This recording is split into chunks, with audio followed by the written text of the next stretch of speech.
E aí, galera, sejam muito bem-vindos ao Dois Devs Podcast, o seu podcast favorito de toda semana. A gente, infelizmente, não foi selecionado para os favoritos da Apple, né? Mas a Apple não sabe de nada. A gente sabe que a gente é o favorito no seu coração. E hoje eu tô aqui com o Rachid Calazans. E aí, Rachid, como é que você está? E aí, Brent Ramos, e aí galera, beleza? Brent e Ramos é a mesma pessoa, tá galera? Só um apelido. Brentes é Ramos, são Ramos em inglês, né? Não o sobrenome, mas... Ele é chamado de Brent lá na empresa, mas beleza. Hoje a gente vai falar sobre orientação objeto. Cara, exato, velho. Um assunto bem denso, no qual a gente não vai entrar a fundo, porque nem a gente sabe. Beleza. Então, o episódio de hoje é mais uma discussão, né? O que é que você realmente entende sobre orientação a objeto? E aí a gente vai falar as nossas opiniões, os conceitos que a gente entende, que a gente leva com a gente. E é isso, velho. Exato. A ideia é a seguinte: como explicar a orientação a objeto para uma criança de 3 anos de idade? Meu Deus. Impossível, né? Bicho, a criança não vai nem falar direito. Não vai entender o que a gente fala. Não, na verdade, assim, a gente realmente quer conversar sobre orientação a objeto para tentar solucionar algumas dúvidas que alguém possa ter, né? Você aí que está ouvindo ou vendo a gente. Se você também não tem dúvidas, tá achando que a gente tá falando coisa errada também, e é interessante comentar e mandar e-mail também. Se você tá ouvindo isso pelo Spotify ou por algum outro aplicativo, o e-mail do Dois Devs Podcast é doisdevs@gmail.com. Dois Devs tudo escrito junto. E a gente vai adorar receber seus e-mails. Eu tô falando logo os e-mails aqui porque a gente sempre deixa pro final. A gente sabe que a maioria das pessoas não chega até o final, né? Então, tô já dando aqui o e-mail no início para que a gente possa se comunicar com vocês também. Se você tá ouvindo pelo site, você pode comentar doisdevscast.com.br, ou se você tá vendo no YouTube, você pode comentar aí embaixo no vídeo e a gente vai entrar numa discussão acalorada e bem legal. Lógico, sempre com respeito, né? Então, o tema de hoje é orientação a objeto. O que você realmente entende, né? Então, acho que primeiro a gente tem que definir o que é orientação a objeto. Eu posso já começar com uma pergunta, velho, assim. Orientação a objeto. Muita gente chega e fala, são uso de classes, heranças, composições e padrões. É realmente isso? O que você pensa? Ou é apenas uso dessas coisas? Não, na verdade, assim, isso é uma meia-verdade, né? Exato, mas por quê? O que é que você entende? Basicamente, ele é a comunicação entre... a passagem de mensagens entre objetos. Essas passagens de mensagem podem alterar o estado dos objetos. Um objeto ele pode mandar uma mensagem para outro e, através dessa mensagem, isso vai fazer com que se altere o estado do outro objeto. Uma outra coisa importante também é que orientação a objeto tem a ver com estados e comportamentos, né? Então, um objeto ele é basicamente um arcabouço de estados e ele tem os seus comportamentos. É muito difícil você explicar a orientação a objeto falando em termos mais complexos, né? Quando você vai realmente programar. Então, as pessoas normalmente usam analogias. Uma delas é falar sobre casa, que a casa ela tem quartos, a casa tem cor, a casa tem tamanho, a casa tem banheiros. Isso tudo são estados, a gente chama de estados, mas porque são atributos da casa, né?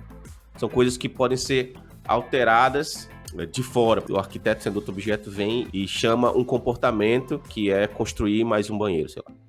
Enfim, bem bosta essa minha orientação a objeto aqui. Mas, basicamente, a gente consegue explicar mais facilmente para quem não entende orientação a objeto usando analogias. Eu comentei agora os atributos e teriam comportamentos também. Se eu usar uma analogia melhor, por exemplo, o carro ele tem 4 rodas, ele tem 5 marchas, ele tem um volante, ele tem 3 bancos, e o carro tem comportamentos do tipo, ele liga, né? Ele acelera, ele freia, ele bate e mata você. Então, esses são comportamentos. Mas, assim, a característica principal que eu vejo da orientação a objeto é passagem de mensagens entre os objetos.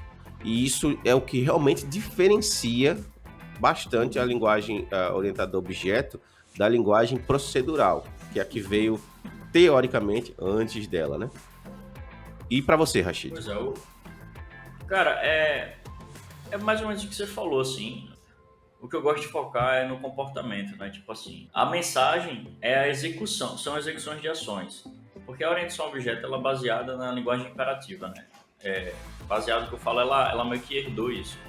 Então, como você falou, o carro, para você mexer com ele, você vai trabalhar com os comportamentos dele, você vai realizar ações para ele. Então, as mensagens que você comentou agora são as mensagens para acionar essas ações. Carro, faça alguma coisa. Quando eu digo carro, carro é o objeto, é o recipiente que vou passar alguma mensagem para ele, vou executar algo, vou perguntar algo, acelere para mim. E aí, nessa falada, acelere para mim, essa é a mensagem.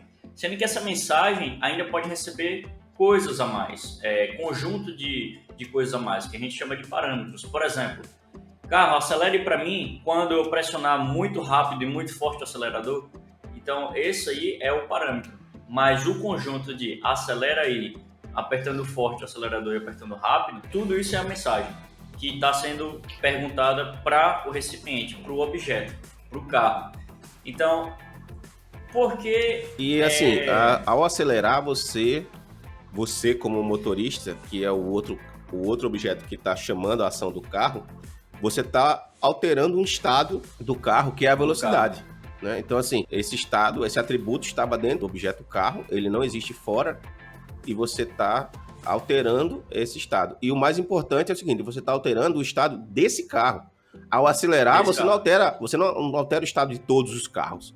Entendeu? Ao acelerar esse carro, você não está acelerando todos, está acelerando só esse. E essa noção de tipo do encapsulamento, né? É isso que eu ia falar agora. Continuando, tipo, o que é que faz disso Porque isso, na verdade, é só o que a gente comentou agora, são objetos, atributos e os seus métodos, né? O comportamento dele. Mas o que faz é você não precisar saber como a aceleração é feita.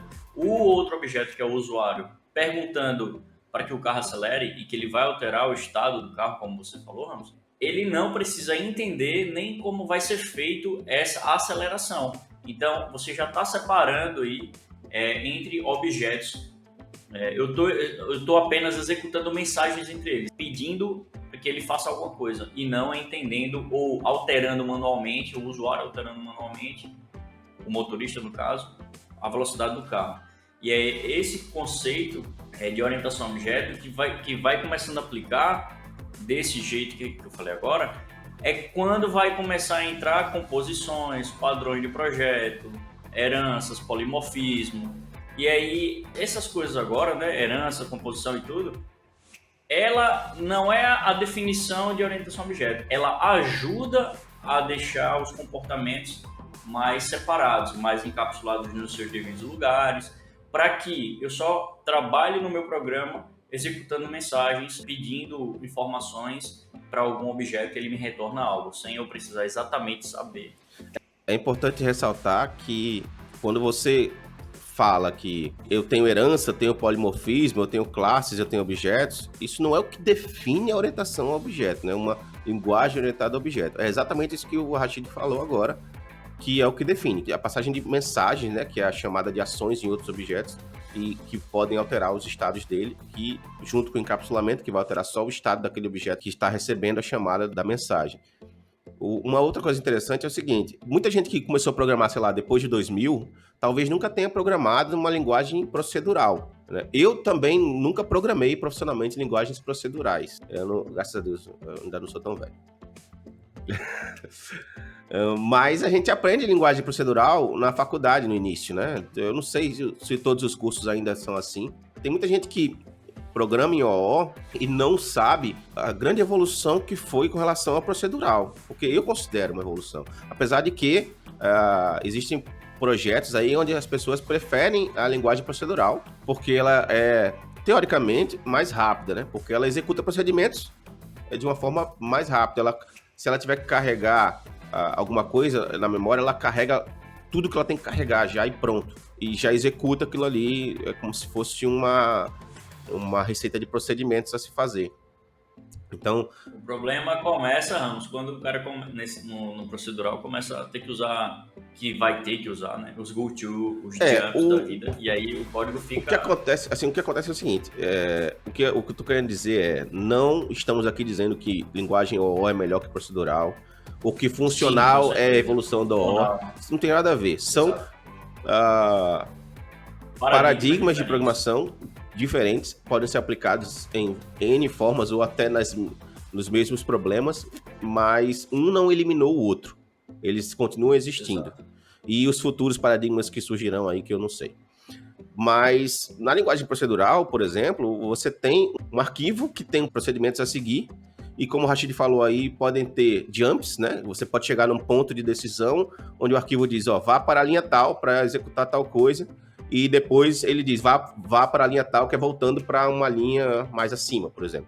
Mas não quer dizer que o programador ele não pode fazer um programa melhor, porque ele pode criar N rotinas, que a gente pode chamar de sub-rotinas, e essas sub-rotinas é o que mais se assemelha a objeto, assim, na noção do OO, porque essas sub-rotinas elas podem ser reaproveitadas por outras rotinas, que isso vai poupar o uso de memória do próprio do computador, né, na hora que estiver executando, e isso vai também diminuir a quantidade de código que precisa ser escrito.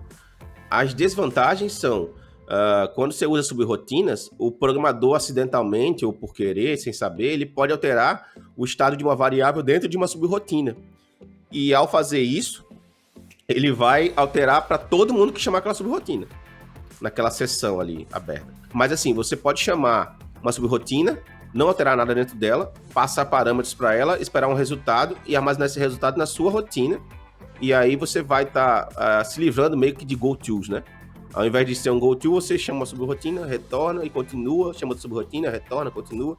Só que a grande diferença aí para a orientação a objeto é que você não tem instâncias, você não tem uma capacidade de montar, estruturar o seu projeto de uma forma que se assemelha mais à realidade do que você tem como intuição, né? E você tem todas as vantagens do encapsulamento, você pode usar polimorfismo, e a gente vai falar sobre isso também um pouco, e N outras vantagens. Aí, o que acontece? Não necessariamente você está fazendo algum projeto, você vai escolher OO, mas para a grande maioria das pessoas hoje que programam, nós em geral, assim, né, os meros programadores, nós somos programadores web, né? Basicamente a gente trabalha com API ou construindo alguma aplicação mobile ou fazendo algum site ou sistema web. A grande minoria talvez trabalhe com chips, arquiteturas de chips e tal, e na eletrônica mais baixo nível, né? Você está falando de linguagem procedural, mas também a gente tem as linguagens funcionais, né? Que também é outro paradigma. Isso. E uma coisa que a gente pode notar bastante é, tanto em linguagens OO quanto linguagens funcionais, exemplos deles, Ruby de OO e Elixir de funcional, a gente consegue enxergar conceitos de OO em ambos. E, inclusive, a gente consegue fazer coisas funcionais no próprio Ruby, por exemplo. Então, existem linguagens OO, nativamente OO, né, que veio do imperativo, que ela tem instâncias dos objetos, que você consegue aplicar todo o conceito de OO, que também ele enxerga e consegue fazer coisas funcionais. Aí por isso que essa dúvida às vezes surge, esse conflito chega na gente, porque, mas se eu consigo usar funcional dentro de OO e alguns conceitos de OO também em linguagens funcionais, não é tudo a mesma coisa, não? Aí por isso que começa a separação. Então é só uso de classe. Quando usa classe, significa que classe é herança, e significa que é orientação a objeto. Não necessariamente. Você pode fazer o programa de diversas formas. Ruby, você pode fazer todo procedural, você pode fazer criando objetos, você pode fazer ele todo funcional. Ele todo não, né? Mas pode fazer funcional, então. E aí eu tenho uma pergunta para você que mexe com Elixir, Ramos. que uma charada, assim, né? Uma pegadinha, na verdade. Sacanagem. Se Elixir, se Elixir é funcional, por que eu não posso dizer que OO está nele? Por exemplo, já que existem os módulos do Elixir, tudo bem que os módulos do Elixir você não cria as instâncias, né? Mas como é que é aplicado OO no Elixir? Alguns conceitos de OO. Como é que você vê isso? Olha, eu não consigo nem dizer assim que são aplicados conceitos de OO, né? Porque qual é o conceito básico, né? Eu tenho alteração de estado e eu tenho comportamentos. Eu crio arcabouços que tem estado e comportamento. E eu posso alterar esses estados ao chamar os comportamentos, né? Passando mensagem para os comportamentos. Ou se eu não trabalhar bem com encapsulamento, eu posso alterar os estados mesmo sem passar nenhuma mensagem para nenhum comportamento. Isso seria a característica do OO. O funcional, em geral, e no Elixir também, por exemplo, não existe essa noção de instâncias do arcabouço onde estão as funções, né? Então, quando eu falo arcabouço, traduz a classe. Mas no Elixir não tem classe. O Elixir tem os módulos. Os módulos, eles nada mais são do que estruturas que existem para deixar o código mais são, né? Para que um ser humano consiga trabalhar num projeto, né? Porque ele vai dividir em módulos e tudo mais. Que são as separações dos contextos. Né? Exato. Mas assim, isso depende, né? Depende, assim, se você é um programador mais, digamos, experiente, você vai começar a dividir módulos por contextos de negócio, que seriam basicamente bounded context do DDD ali e tal. Mas você pode dividir só por pastas lógicas que você entende que seriam módulos ali mais lógicos para você, que não tem a ver com o negócio. Depende muito do profissional ou do projeto que está inserido.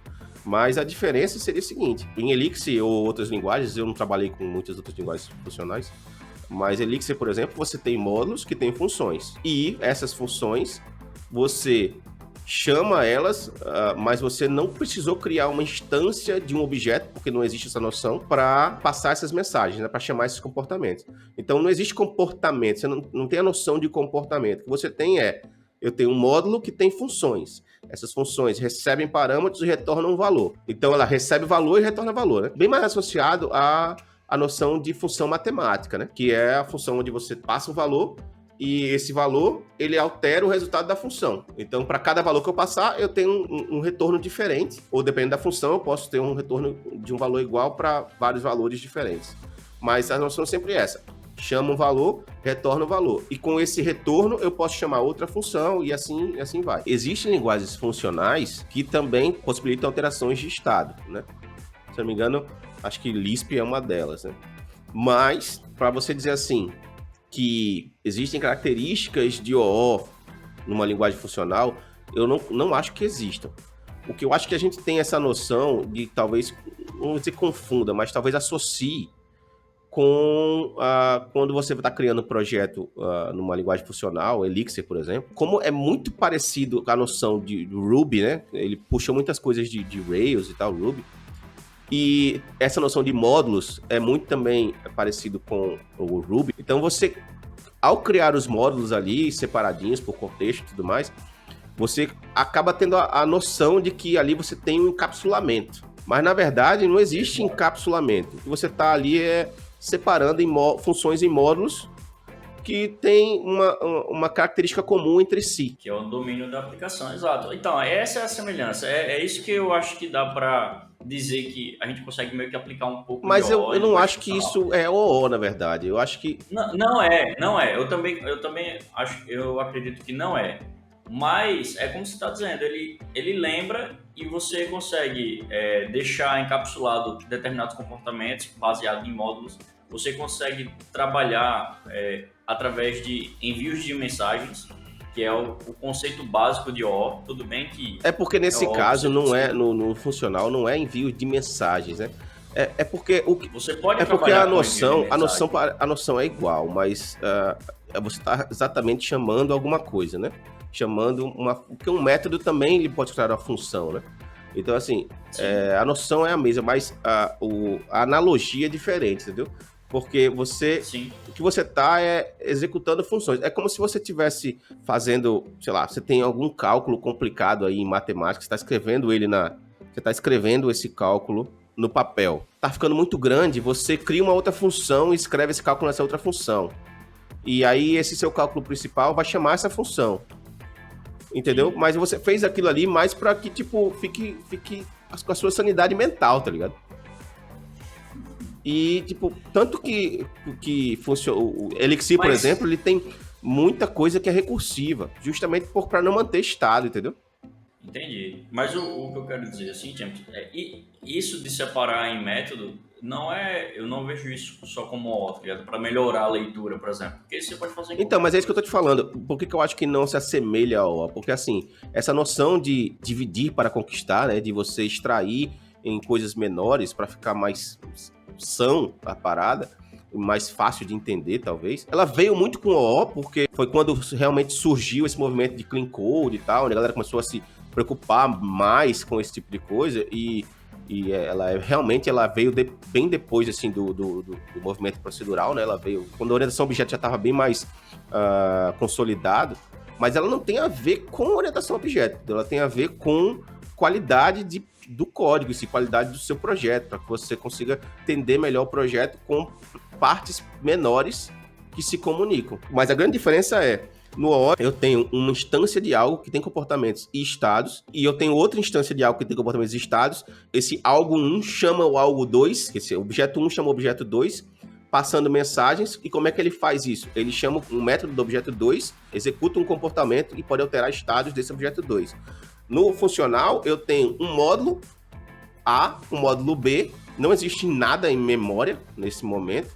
Eu executo uma função do módulo B através do módulo A, passando alguns valores por parâmetro, e esse módulo B me retorna um valor. E é isso e pronto, entendeu? Não tenho certeza disso que eu vou falar, mas fica meio que impossível eu executar, por exemplo, polimorfismo, que é, em tempo de execução, eu poder ter vários tipos ali diferentes numa execução só de código, tá ligado? Eu acho que dá. Mas, assim, quando eu perguntei se pode ser aplicado ao O, algumas semelhanças que a gente pode enxergar mesmo. A gente consegue enxergar a semelhança entre o O e funcional, paradigma funcional, por exemplo, entre os domínios, como você já falou. Cada um vai possuir operações aplicáveis para um contexto específico, e aí a gente pode separar os módulos. As mensagens podem ser encapsuladas corretamente. Isso também já é um conceito de O que se assemelha programando nesse sentido no funcional. A principal diferença, também a gente já falou aqui, galera, é a questão do estado, né? O estado em paradigma funcional, ele não muda. Em OO, em linguagens OO, muda. Sendo que também, como eu já tinha até comentado, JavaScript, Ruby, PHP, você consegue trabalhar as duas vias, tanto OO quanto um pouco de funcional ali, forçar um pouquinho, né? Mas realmente os paradigmas são diferentes. Eu só queria mostrar que existe sempre um pontinho ali de OO em todo lugar, tá ligado? Não pontinho, mas semelhanças, coisas que você vem trazendo de outras linguagens, vem trazendo através de em Elixir tem a noção de protocolos, né? Que pode ser que se mais associa assim, a interfaces, né? Teoricamente, assim, uma possibilidade de você criar, a trabalhar com polimorfismo. Mas não, eu diria assim que linguagens OO são bem mais simples, né? O Ruby, por exemplo, ele não obriga nem que você tenha... O Ruby não tem interfaces, né? Então, você trabalha com polimorfismo usando basicamente o duck type, né? Ele tem um conceito. Sim, mas não é como, por exemplo, no Java. Inclusive, no Ruby, o que se pede é que não se use a noção de interface, né? Você, por exemplo, tem uma classe que ela implementa o método, sei lá, toString. Então, tipo, você infere que outras classes também vão ter o toString ali. Tipo, o que eu tô tentando explicar é o seguinte: não existe a noção de eu ter uma classe que implemente uma interface, entendeu? O que tem a noção é... eu espero que essa classe tenha esse método. E eu posso implementá-lo ou não. É aquela velha noção do tipo, se é um pato, ele faz quack. Então, tipo assim, aquele tipo tem aquele método. Então, se eu tenho um outro objeto que é daquele tipo, ele também tem que ter aquele método. Independente dos dois terem um ancestral comum, que seria a interface. Mas em Java, por exemplo, eu teria que ter um ancestral comum, que seria a interface, entendeu? Ambos teriam que implementar uma interface. Então, fica explícito na linguagem. O conceito de polimorfismo, na verdade, é polimorfismo de muitas formas, né? Mas A aplicação do polimorfismo ele pode vir de interface, de classe abstrata, então... Ou de nada, tá ligado? Que é basicamente como o Ruby faz, tá ligado? O Ruby você pode fazer com nada, porque você pode fazer o Dynamic Typing lá, né? Mas porque o Ruby é o seguinte, ele só vai avaliar se aquilo existe na hora que ele executar, sim, entendeu? Então, tipo, se eu tenho 2 objetos, que são um poodle e um labrador, então são objetos diferentes, mas eles não têm um ancestral comum que seria um cachorro, na linguagem em si.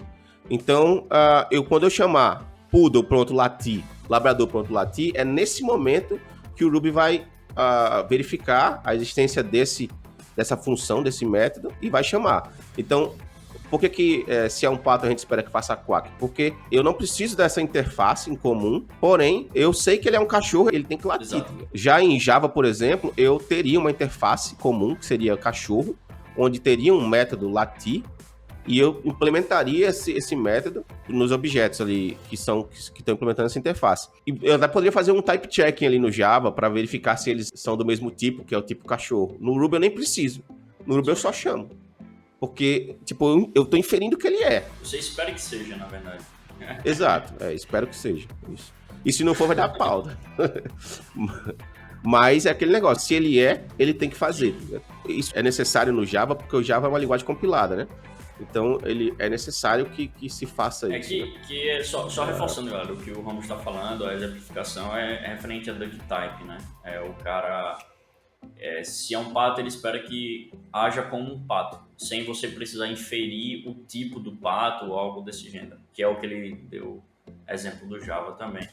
Isso. Porque a gente tá falando muito do conceito aqui, Ramos, e acaba que a gente não tá explicando, né? Tipo, a gente tá falando muito de polimorfismo e não tá explicando. Aí falou rápido do duck type, inferência, e vai, né? Polimorfismo é o princípio pelo qual a linguagem permite que você possa escrever seu código com tipos mais abstratos e que em tempo de execução, as implementações desses tipos podem executar aquele comportamento. Então, eu posso ter, em tempo de execução, vários tipos diferentes executando aquele comportamento, porque eles vêm de um mesmo ancestral, né? Eles têm o mesmo comportamento. Aí tem linguagens como o Ruby que eu não preciso verificar nada. Em Java também talvez não precisasse, né? Dependendo da função. Mas eu tenho a possibilidade de verificar o tipo em Java, né? Falando agora, de modo geral, orientação a objeto, é tipo assim, você entendendo o conceito que é envio de mensagens entre objetos, nesse momento, quando você vai codificar, você pode usar vários tipos de artifícios que a orientação a objeto traz. Uma coisa que a gente está falando é polimorfismo, a gente já falou de interface, tem herança, encapsulamento, associações, os próprios métodos que seriam os comportamentos dos objetos, as abstrações, tudo isso faz parte da orientação a objeto, mas a gente pode fazer conceito e execução da orientação a objeto, a gente não precisa usar tudo isso de uma vez só, usar tudo. Pode ser mais simplificado, mas o OO traz todas essas possibilidades para a gente aplicar no dia a dia. E aí é quando surgiu os padrões de projetos, né?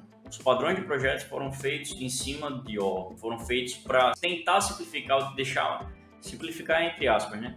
E deixar mais genérico alguns desses conceitos, tipo, como é que eu posso fazer um encapsulamento melhor entre objetos, como é que eu posso fazer polimorfismo, em determinada situação, como eu posso dividir melhor e deixar encapsulado corretamente, e aí é onde entra os padrões de projeto.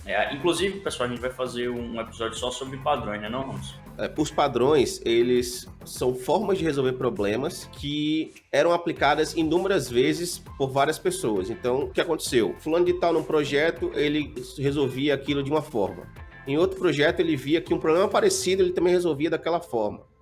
Então, ele extraiu aquilo ali como um padrão de solução para determinado tipo de problema e usou aquilo como um padrão para a solução daqueles determinados tipos de problema. Então, para cada determinado tipo de problema que acontecia recorrentemente, foram criados padrões. É importante ressaltar que até antes do livro do Gang of Four, não existia muito uma literatura definida sobre padrões de projeto, né? Padrões para resolver problemas específicos, né? Ou determinado tipo de problema. E isso veio, assim, o livro do Goff veio junto com o nascimento da orientação a objeto. Não é nascimento, mas assim, a adoção em maior escala da orientação a objeto, né? Então, antes do livro do Goff, as pessoas tinham esses padrões, né, na cabeça ou escritos em, sei lá, documentos, que mais não estavam ali compilados num livro, né? Porque veio da experiência das pessoas. Então, as pessoas resolviam problemas e depois resolviam problemas parecidos ou até iguais em outros projetos ou em outras partes do projeto que ela estava fazendo. E em determinado momento as pessoas perceberam que, pô, peraí, isso aqui, essa forma de resolver esse problema aqui pode ser aplicado para esse tipo de problema, esse tipo. Então, vamos extrair tipo um modo de fazer aqui, um padrão. E outros problemas exigiam outras formas de resolver que as pessoas viram que poderiam ser extraídos também como padrão. E aí veio a galera do Goff e criou um compêndio de padrões que virou basicamente um livro de consulta para você entender formas de resolver problemas recorrentes que normalmente em todo... Quando eu digo recorrente, é que normalmente todo software tem, né? Formas de resolver soluções ali para problemas que normalmente você vai ter. E aí isso são os padrões de projeto que a gente tanto fala, que você ouve muita gente falar. E o que acontece é que esses padrões, não necessariamente você tem que usar os padrões, mas você normalmente usa derivações dos padrões, né? Ou até o padrão em si mesmo, do jeito que está lá escrito. Mas o padrão em si, o próprio livro do Goff, ele deixa bem claro que o padrão em si não é o que deve ser usado, mas você tem que entender a motivação pelo qual existe aquele padrão de projeto, o tipo de problema que aquele padrão resolve, e você tem que analisar se o tipo de problema que você está tendo pode ser resolvido por aquele padrão ou uma variação daquele padrão ali seria melhor para resolver o problema. Então ele é meio que como se fosse um guia, não como se fosse uma receita que você tem que seguir daquele jeito. Então, basicamente, os padrões emergiram da experiência dos developers que vieram antes de nós ao resolver problemas que eles resolviam recorrentemente. Não é uma coisa que alguém sentou e disse, vou criar um padrão chamado visitor, vou criar um padrão chamado strategy, vou criar um padrão chamado composite. Não foi assim.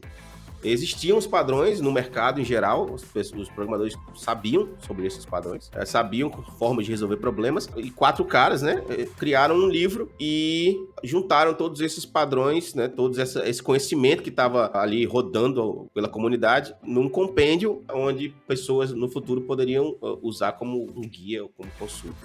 A gente vai falar mais a fundo, talvez, sobre isso e talvez também sobre alguns padrões no próximo episódio.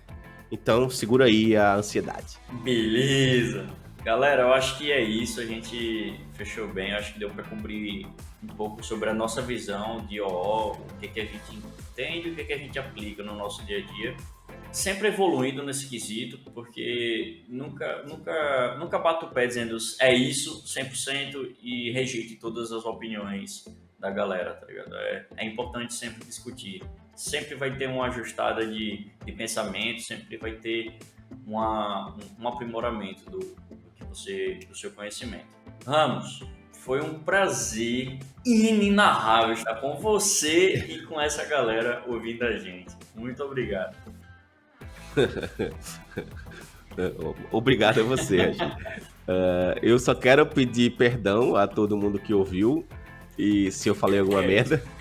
Mas a gente, quando resolve fazer um episódio, alguns episódios a gente pesquisa muito, outros episódios a gente fala da nossa experiência, né? Fala baseado no que a gente sabe. É sempre complicado explicar orientação a objeto para qualquer pessoa. É sempre complicado falar sobre polimorfismo, falar sobre herança.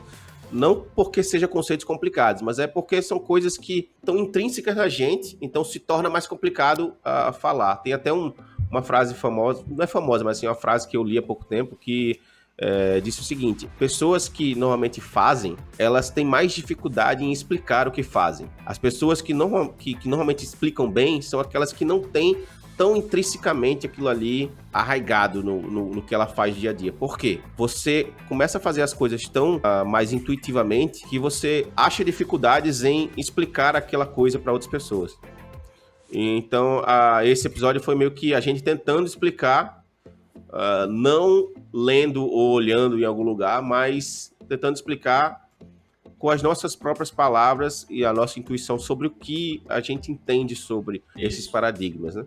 Então, por isso que eu peço perdão aí se eu falei alguma merda, mas a gente tá aqui para isso, para falar merda também. Então, Com certeza. valeu.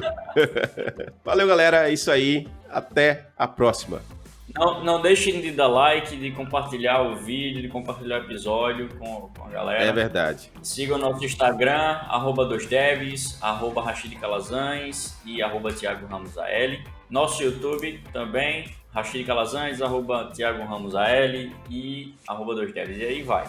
Bom, galera, tá tudo aqui na descrição, quem tá vendo o vídeo. Quem não tá vendo o vídeo, acessa lá o 2devscast.com.br. Se quiser falar com a gente por e-mail, 2devs@gmail.com. Pode falar com a gente no Instagram. Pode falar com a gente no Twitter também. O meu Twitter é @thrramosal. O do Rashid é Rashid Calazans também, né? É tudo Rashid Calazans. Bom, galera, é isso aí. Até a próxima.